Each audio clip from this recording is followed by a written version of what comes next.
الحمد لله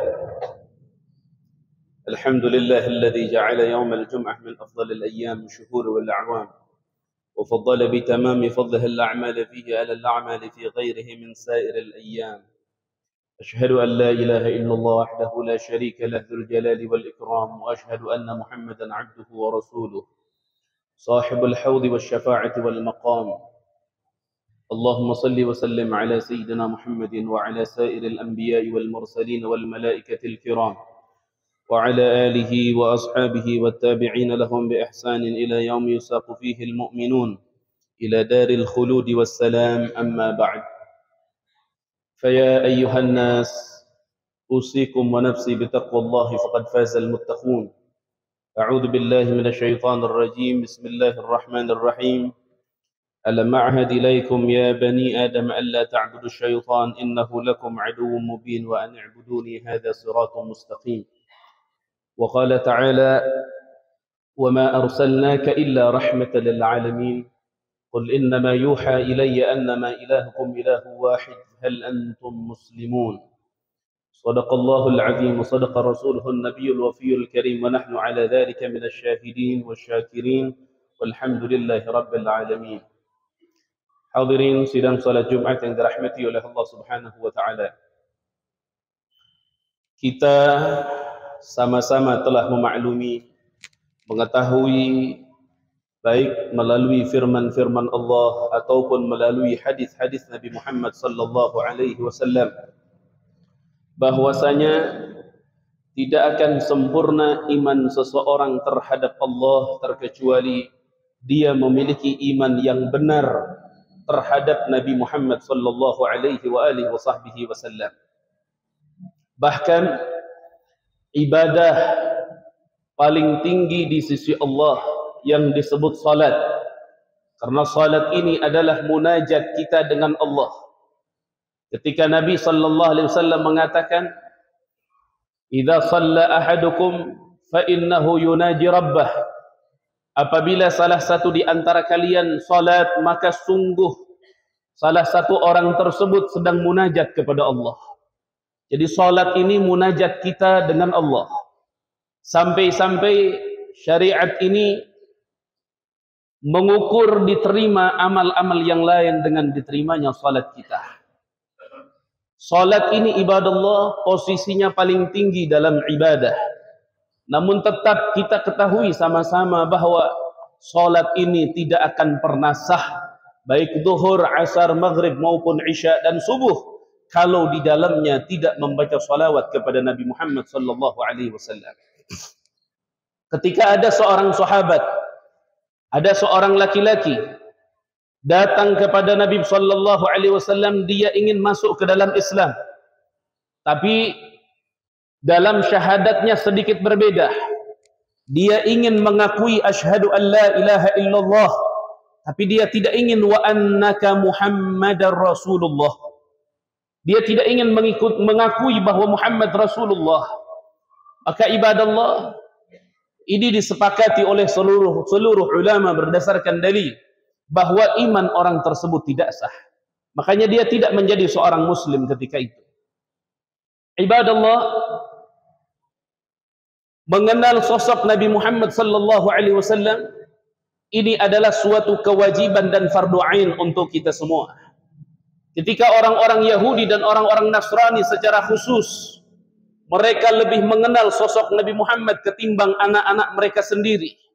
Sehingga Allah pun menceritakan bahwa salah satu misi yang dibawa oleh Nabi Isa alaihi salam, diutus oleh Allah, adalah wa mubasysyiran bi rasulin ya'ti min ba'di ismuhu Ahmad. Membawa kabar gembira tentang seorang nabi dan rasul yang akan datang setelah aku, kata Nabi Isa alaihi salam, yang disebut dalam kitab Injil adalah Ahmad. Dan ibadah Allah di sini perlu kita pahami bahwa Nabi Muhammad ini adalah nabi yang paling mulia di antara nabi-nabi yang lain tanpa mengurangi kemuliaan para nabi sedikit pun. Bahkan Allah Subhanahu wa taala pun menjadikan beda. Salah satu perbedaan yang jelas di dalam Al-Qur'an, Allah Subhanahu wa taala ketika memanggil atau menyeru kepada nabi-nabi pada umumnya, Allah Subhanahu wa taala pasti menyebutkan nama-nama mereka. Coba kita lihat di antara ayat yang Allah firmankan, ya Zakaria, inna nubashshiruka bi ghulamin ismuhu Yahya. Wahai Zakaria, ya Musa ikhla'na 'alaik. Wahai Musa, buka sandalmu. Ya Yahya, khudhil kitaba bi quwwah. Ya Harun, disebutkan semua nama-nama Rasul ketika dipanggil oleh Allah Subhanahu wa taala. Tapi ketika Nabi Muhammad sallallahu alaihi wasallam dipanggil oleh Allah, Allah menyerukan, menyebutkan di dalam panggilannya, ya Rasulullah. Di antara ayat surat At-Tahrim, Allah Subhanahu wa taala berfirman, ya ayyuhan nabiyyu lima tuharrimu ma ahallallahu lak. Tidak disebut nama Nabi Muhammad sallallahu alaihi wa alihi wasallam. Dari sini ibadallah, memahami tentang kehidupan Nabi yang amat mulia, memahami tentang kehidupan Nabi dari akhlaknya atau bentuk tubuhnya, khalqi ataupun khuluqnya, betul-betul sangatlah mulia ibadallah. Hanya saja ada satu hal yang perlu kita memahami dengan pemahaman yang benar. Karena hal ini apabila salah faham ibadallah, maka akan menyebabkan kemuliaan Nabi sallallahu alaihi wasallam itu seakan-akan terlahir dari sesuatu yang kotor ibadallah. Seakan-akan keluar dari sesuatu yang hina. Maka ini betul-betul menjadi sebuah kesalahan di dalam memahami tentang kehidupan Nabi Muhammad sallallahu alaihi wasallam, dan itu bisa sangat fatal di dalam keimanan kita terhadap kerasulan, terhadap manusia-manusia yang diutus oleh Allah Subhanahu wa taala. Masalah apa yang dimaksud ibadallah? Yang dimaksud adalah masalah pemahaman tentang keberadaan ayah dan ibunda Nabi sallallahu alaihi wasallam. Karena sudah beredar sebuah pemahaman ibadallah tentang bahwasanya ibu dan ayahnya Nabi Muhammad adalah ahli neraka dikarenakan mereka orang musyrik.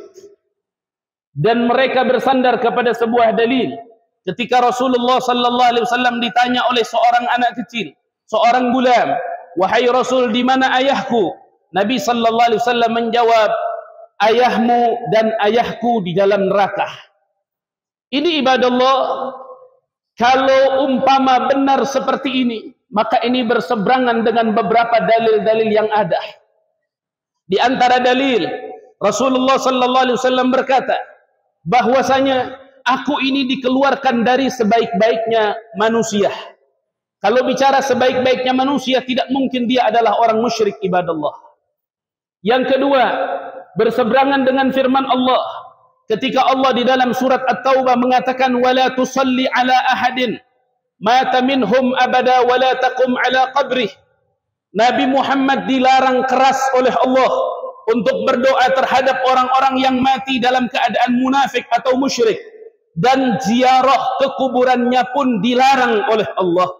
Kenyataannya di dalam hadis sahih, ketika Rasulullah meminta izin kepada Allah untuk berziarah ke makam ibunda Nabi sallallahu alaihi wasallam, kenyataannya diizinkan ibadallah. Sedangkan dalam Al-Quran dilarang, wala taqum ala qabrih, jangan sekali-kali kamu berdiri di atas kuburan orang-orang yang mati dalam keadaan munafik atau musyrik. Dan kalau kami sampaikan semua dalil-dalil tentang hal itu, begitu banyak dalil-dalil yang berlawanan dengan dalil yang tadi ibadallah. Maka oleh sebab itu ibadallah, melalui khutbah yang sangat singkat ini ibadallah, kami ingin menyampaikan hal yang sebenar-benarnya melalui dalil yang sesahih-sahihnya bahwa ibunda dan ayahanda Nabi adalah manusia-manusia yang diselamatkan oleh Allah dan mereka menjadi ahli surganya Allah Subhanahu wa taala. Ada berapa alasan dalam hal ini ibadallah? Ada 3 alasan yang sangat kuat, dan alasan-alasan ini berdasarkan dalil-dalil yang sahih berdasarkan dalil-dalil yang kuat, sehingga andaikan dalil yang tadi dikatakan kuat, maka ketika dalil kuat yang satu berlawanan dengan dalil kuat yang banyak, maka dalil yang satu dianggap mansukh, itu dihapus dengan dalil yang kuat namun banyak, ibadallah. Sabil yang pertama atau jalan yang pertama, dalil bahwa ibunda dan ayahanda Nabi selamat adalah mereka adalah manusia-manusia lam tablughud da'wah. Tidak sampai kepada mereka dakwah para rasul. Ketika tidak sampai kepada mereka dakwah para rasul, maka sudah jelas mereka adalah orang-orang yang selamat, kata Allah Subhanahu wa taala. Jadi man lam tablughud da'wah, orang yang tidak sampai dakwah risalah kepada mereka, mereka adalah orang-orang yang selamat di yaumil qiyamah nanti, ibadallah. Ini dalil yang pertama. Kemudian sabil atau tariq atau jalan yang kedua, bahwa ayahanda dan ibunda Nabi adalah ahli surga. Mereka disebut ahli fatrah, ibadallah. Kalau kita berbicara ahli fatrah, maka jelas Allah Subhanahu wa taala sudah menyatakan bahwa Allah tidak akan menyiksa orang-orang yang kepada mereka tidak diutus rasul. Dan ahli fatrah ini hasilnya menurut ulama-ulama ahli sunnah wal jamaah di dalam akidah, bahwa ahli fatrah ini akan mendapatkan ujian di yaumil qiyamah kelak, ibadallah. Kelak mereka akan mendapatkan ujian di yaumil qiyamah. Dan seluruh ulama sepakat bahwa ketika ayahanda dan ibu dan Nabi diuji, maka pasti mereka adalah orang-orang yang selamat dan masuk surga, agar Nabi sallallahu alaihi wasallam berbahagia. Nah, di sini ibadallah berbicara ahlu fatrah atau berbicara orang yang tidak sampai kepada mereka dakwah. Kita bisa membuktikan dengan dalil-dalil yang begitu banyak. Di antara dalil seperti yang diriwayatkan Imam Baihaqi radhiyallahu taala anhu, sesungguhnya ada seorang laki-laki datang kepada Rasulullah sallallahu alaihi wasallam. Dia menantang kepada Nabi Muhammad. Bahasanya tidak sopan, ibadallah. Dia katakan apa? Ya Rasulullah, inni la u'minu bik. Wahai Nabi, aku tidak akan pernah iman kepadamu hatta tuhyiya ibnati, sehingga engkau bisa menghidupkan kembali putriku yang wafat, ya Rasulullah. Jadi laki-laki ini putrinya wafat sudah lama. Sebelum Nabi dilahirkan, putrinya sudah lama wafat. Dia datang ke Rasulullah sallallahu alaihi wasallam. Akhirnya kata Nabi Muhammad SAW, arina gabraha, tolong kau lihatkan di mana kuburannya. Akhirnya didatangkan oleh laki-laki tersebut ke kuburan Nabi, ke kuburan perempuan tersebut. Kemudian Nabi sallallahu alaihi wasallam bertanya, ya fulana, hei fulana. Akhirnya perempuan tersebut berbicara.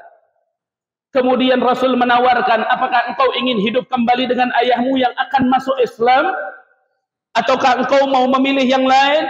Perempuan itu menjawab di dalam kuburannya, wahai Rasul, aku tidak ingin kembali ke alam dunia, aku ingin tetap berada di dalam kuburku, karena aku menemukan Allah lebih baik daripada segala-galanya, termasuk ibuku dan ayahku, dan aku telah menemukan kebaikan di dalam kuburanku. Ini hal diceritakan oleh ulama ahli hadis dan disepakati di dalam sebuah kitab tentang hadis-hadis, tentang dalil-dalil mukjizat Nabi ketika Nabi menghidupkan orang-orang yang sudah meninggal dunia. Kalau kita melihat di Bani Israel, ada orang dibunuh, kemudian hidup kembali, akhirnya dia bersaksi bahwa yang membunuhnya fulan. Kemudian Nabi Isa alaihissalam memiliki mukjizat, bisa menghidupkan orang-orang yang sudah mati, termasuk Nabi Muhammad sallallahu alaihi wasallam. Apalagi Nabi adalah manusia pilihan Allah Subhanahu wa taala. Dikala Nabi yang lain meminta baru diberi, tapi Nabi Muhammad sebelum meminta sudah diberi oleh Allah Subhanahu wa taala. Apakah kita lupa dengan cerita Nabi ketika Nabi memiliki keinginan untuk pindah kiblat dari Baitul Maqdis ke Baitullah, belum berbicara kepada Allah, Allah sudah melihat keluh kesah Nabi Muhammad, sehingga Allah firmankan dalam Al-Quran, laqad nara taqalluba wajhika fis sama falanwalliyannaka qiblatan tardaha fawalli wajhaka syatral masjidil haram. Belum minta, belum apa-apa, sudah dikasih oleh Allah Subhanahu wa taala. Makanya ibadallah, di antara jalan yang ketiga bahwa ayahanda dan ibunda Nabi adalah ahli surganya Allah Subhanahu wa taala, yaitu hadis yang diriwayatkan oleh seorang ulama yang bernama Imam Tabarani. Di dalam riwayatnya beliau sampai kepada Sayyidatuna Aisyah radhiyallahu taala anha, kata Sayyidatuna Aisyah, aku melihat Nabi sallallahu alaihi wasallam wajahnya itu sedih. Kemudian Nabi berangkat ke Hajjun, ketika itu sedang berada pada posisi haji wada'. Akhirnya Nabi Muhammad lama menghilang, kemudian datang kembali kepada Sayyidatuna Aisyah dan wajahnya sudah bergembira, wajahnya sudah cerah dan ceria. Ketika itu Aisyah berkata, ya Rasulullah, ada apa gerangan engkau begitu bahagianya ya Rasulullah? Kemudian Nabi sallallahu alaihi wasallam menjawab, kata Nabi sallallahu alaihi wasallam, innallaha ahya abawayya, sesungguhnya Allah telah menghidupkan kedua orang tuaku. Akhirnya kedua orang tuaku wa amana biya, dan mereka beriman kepadaku. Ibadallah, ini mukjizat yang luar biasa, kemuliaan dari Allah. Ayahanda dan ibundanya dibangkitkan kembali oleh Allah Subhanahu wa taala sehingga beriman kepada Allah melalui risalahnya Nabi Muhammad sallallahu alaihi wasallam. Ada beberapa orang yang mengatakan bahwa hadis tentang dihidupkan ibunda dan ayahanda Nabi itu hadisnya dhaif. Saya katakan bahwa ketika para huffaz, orang-orang yang hafal hadis ratusan ribu di zaman dulu, mereka semua mengatakan ayqantu anna aban nabi wa ummuhu ahyahum ar-rabbul karimul bari hatta lahu shahida bisidqi risalatin sallim fatilka karamatul mukhtari. Hadha al-hadith wa man yaqulu bi dha'fihi fahuwa ad-dha'ifu 'anil haqiqati bari. Dikatakan oleh huffaz hadis bahwasanya kami meyakini bahwa Allah telah menghidupkan kembali ayahanda dan ibunda Nabi Muhammad sallallahu alaihi wasallam sehingga kedua-duanya bersaksi dan beriman kepada Allah dan risalahnya Nabi Muhammad sallallahu alaihi wasallam. Maka ulama pun mengatakan, pasrahlah engkau dengan kebenaran ini, sesungguhnya ini kemuliaan yang Allah hadiahkan untuk Nabi Muhammad sallallahu alaihi wasallam. Wa may yaqul, dan kalau ada yang mengatakan bahwa hadis tentang ini, hadis tersebut adalah hadis yang dhaif, fahuwa dha'ifu 'anil haqiqati bari, anil haqiqati 'ari, sesungguhnya orang tersebut adalah dia yang dhaif, yang lemah pemahamannya di dalam memahami haqiqah kebenaran sebenarnya tentang ayahanda dan ibunda Nabi Muhammad sallallahu alaihi wasallam. Maka di sini ibadallah, kita mesti memahami bahwa Nabi Muhammad sallallahu alaihi wasallam ini lahir dari rahim yang sangat mulia. Bayangkan coba ibadallah, yang kami tidak habis pikir ketika Nabi bersama sahabat sedang menceritakan tentang orang-orang kafir yang masuk neraka. Tiba-tiba ada sahabat yang bernama Ikrimah. Ikrimah ini putranya Abu Jahal. Abu Jahal ini ahli neraka, sudah jelas. Apa yang terjadi? Kata Rasulullah SAW, berhenti, jangan kau cerita tentang nama-nama yang tadi, karena ada Ikrimah. Khawatir abahnya Abu Jahal disebutkan, akhirnya Ikrimah sakit hati. Ini ibadallah, ini yang sudah 100% benarnya ahli neraka, dilarang oleh Nabi diceritakan. Sudah biarkan saja. Apalagi ada putranya Ikrimah. Bagaimana tentang ibunda dan ayahanda Nabi yang yakin 100% ahli surganya, justru diceritakan sebaliknya.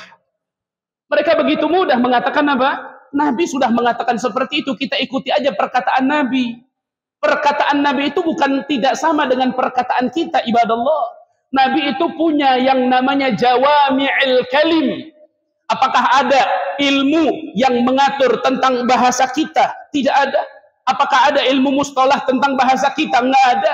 Tapi ada ilmu mustalah di dalam ilmu hadis. Ada usul hadis, ada pembahasan hadis. Kenapa hadis Nabi begitu dibahas dengan begitu sedemikian dalamnya? Karena ucapan Nabi tidak sama dengan ucapan kita. Nabi sallallahu alaihi wasallam memiliki jawami'il kalim. Sekali berbicara bisa keluar puluhan bahkan ratusan hukum di dalam satu kalimat yang disampaikan oleh Nabi sallallahu alaihi wasallam. Maka oleh sebab itu ibadallah, kita harus memiliki keimanan terhadap Rasul ini dengan keimanan yang benar sesuai akidah Ahlus Sunnah wal Jamaah. Jangan sampai gara-gara hal-hal seperti tadi akhirnya kita salah paham, akhirnya justru kita selalu berteriak umat Nabi, tapi justru Nabi tidak mengakui bahwa kita adalah umatnya. Maka oleh sebab itu ibadallah, tidak ada hal yang terbaik kecuali kita meningkatkan kualitas ketakwaan kita kepada Allah, dan kita harus yakin dan tahu bahwa al-ilmu qabla al-amal, ilmu itu sebelum beramal. Maka pentinglah kita belajar ilmu dari sumber-sumber yang benar dengan dalil-dalil yang benar, sehingga ilmu yang kita bawa menjadi ilmu yang menyelamatkan kita dunia dan akhirat. Coba Anda lihat dalam salah satu hadis, Rasulullah SAW mengatakan ilmu itu adalah agama. Maka agama kalian, agama kita, agama saudara kita itu bagaimana ilmunya? Kata Nabi sallallahu alaihi wasallam, maka kalian lihatlah dari mana kalian mengambil ilmu. Kenapa? Karena urusan ilmu bukan urusan sembarang ilmu. Ilmu adalah agama kita. Maka oleh sebab itu ibadallah, kita harus betul-betul bersyukur kepada Allah atas kelahiran Nabi Muhammad sallallahu alaihi wasallam, di mana umat Islam terus berbahagia atas kelahiran Nabi sallallahu alaihi wasallam, karena kita dan mereka tahu dan yakin bahwa lahirnya Nabi bukanlah lahir sosok anak biasa, bukanlah lahir seorang anak dari rahim ibundanya saja, melainkan lahirnya Nabi Muhammad adalah lahirnya syariat, lahirnya hidayah, lahirnya Islam, lahirnya iman, lahirnya peradaban, lahirnya perubahan, lahirnya akhlakul karimah, lahirnya adab, lahirnya bakti kepada orang tua, lahirnya memuliakan kaum wanita, lahir segala bentuk kebaikan yang datang dari Allah itu berbarengan dengan lahirnya Nabi Muhammad sallallahu alaihi wasallam. Maka wajiblah kita berbahagia atas kelahiran Nabi sallallahu alaihi wasallam, karena tidak mungkin kita punya iman kalau tidak lahir Nabi, tidak mungkin kita ada dalam Islam kalau tidak lahir Nabi, tidak mungkin kita tahu bakti kepada kedua orang tua kalau tidak lahir Nabi. Maka lahir Nabi menjadi nikmat yang amat besar, sebagaimana Allah firmankan, laqad mannallahu 'alal mu'minin. Allah telah mengatakan minna, pemberian yang amat besar. Maka bersyukurlah kepada Allah ibadallah, kita ada di dalam akidah Ahlus Sunnah wal Jamaah, akidah yang benar, akidah yang diajarkan oleh Rasulullah sallallahu alaihi wasallam kepada para sahabat, sahabat mengajarkan kepada para tabi'in, tabi'in mengajarkan kepada para pengikutnya disebut atba' tabi'in, sampailah kepada ulama-ulama mujtahid mutlak, dari mujtahid mutlak diajarkan sampai kepada ulama-ulama tarjih, dari ulama murajjihin diajarkan kembali sampai kepada ulama-ulama ahli ifta, dari ahli ifta sampai diajarkan kepada ulama-ulama mutaakhirin, dan sampailah kepada kita dari guru ke guru, dari guru ke guru, sampailah ke Nabi Muhammad sallallahu alaihi wasallam. Mudah-mudahan kita semuanya dijadikan oleh Allah sebagai hamba-hamba yang selamat dunia dan akhirat, hamba-hamba yang bahagia dunia dan akhirat, hamba-hamba yang diridhai oleh Allah Subhanahu wa taala, dan hamba-hamba yang memiliki akidah yang benar di dalam akidah Ahlus Sunnah wal Jamaah. Amin ya Allah ya rabbal alamin. Dan mudah-mudahan kita semuanya diberikan panjang umur, sehat wal afiat, rezeki yang luas dan berkah untuk bekal kita beribadah kepada Allah di atas muka bumi ini, dan ketika saatnya kita wafat, Allah wafatkan kita husnul khatimah. Amin ya rabbal alamin. Barakallahu li wa lakum bil Qur'anil azim wa nafa'ani وإياكم بالآيات والذكر الحكيم. أقول قولي هذا واستغفر الله العظيم لي ولكم ولجميع المسلمين فاستغفروه إنه هو الغفور الرحيم.